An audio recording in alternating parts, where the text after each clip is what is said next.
Artinya berhutang itu bukan sesuatu yang dilarang, dibolehkan. Tapi dalam rangka apa? Memenuhi kebutuhan yang mungkin mendesak. Ya.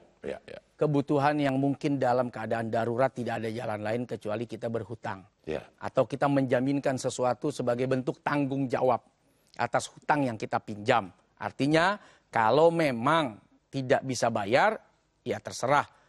Ikhlas sebagai pengganti atau kemudian ikhlas dijual, sisanya dikembalikan, terus kemudian bayar hutang. Ya hutangnya terbayar lewat hasil penjualan itu. Itu sebagai bentuk tanggung jawab, namanya gadai sebetulnya. Nah, sekarang ini banyak orang menjadikan hutang adalah lifestyle. Gaya hidup, kalau nggak ngutang nggak keren. Bahkan tanpa sadar kita punya kartu hutang. Kartu kredit. Kartu kredit itu kan kartu hutang yang sudah di ACC tinggal pakai. Dan kita menikmati sekali hutangan-hutangan itu. Tanpa kita sadar umur terbatas, tanpa kita sadar ada tanggung jawab yang harus diselesaikan. Seorang mujahid mati di jalan Allah. Syahid, perang, semua dosa diampunin. Kecuali hutangnya, kata Nabi SAW.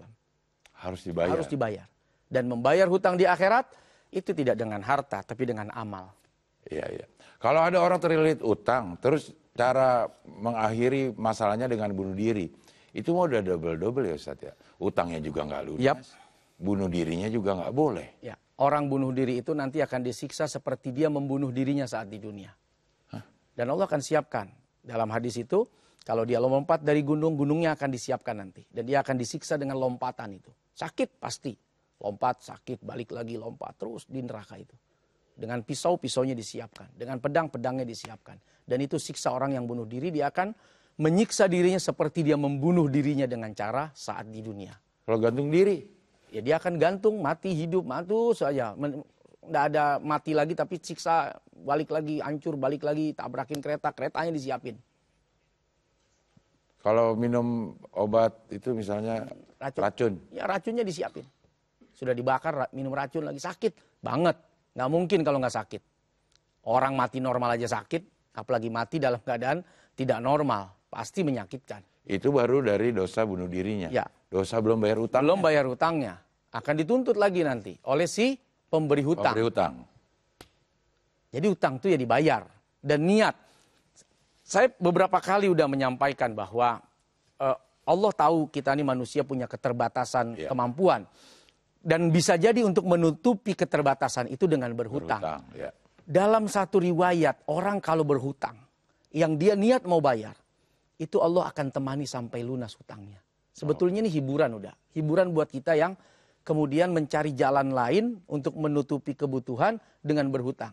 Kebanyakan orang ngutang itu justru niatnya bisa nggak mau bayar, bisa nunggu lupa, bisa kemudian meremehkan. Alah perkara sejuta. Iya. Masa dia tagih, tega amat sama gua. Dari awal memang sudah nggak mau bayar. Dan benar-benar nggak akan dikasih oleh Allah kesempatan buat ngelunasin. Bisa jadi nggak ada rezekinya buat ngelunasin, bisa jadi ada rezekinya tapi nggak mau buat ngebayar. Kan orang nggak bayar hutang itu kan dua, emang nggak ada duit, emang nggak mau bayar. Yang nggak mau tuh yang kurang ajar. Nah duitnya mah ada. Ada duitnya ya. Tapi emang nggak mau bayar. Nah hati-hati, bisa jadi itu bagian dari azab. Padahal ada. Kalau selesai, udah urusan akhirat kita rapi. Tapi kalau nggak diselesaikan, ini akan menjadi tanggung jawab yang akan dibebankan sampai di hadapan Allah. Perkara sejuta ditukar amal, aduh amal yang ada aja belum tentu mencukupi. Pakai dibagi lagi gara-gara sejuta, 1.000, 2.000 perak. Hatta 1 rupiah. Itu akan ditagih nanti bagi si pemberi hutang akan menagihnya itu.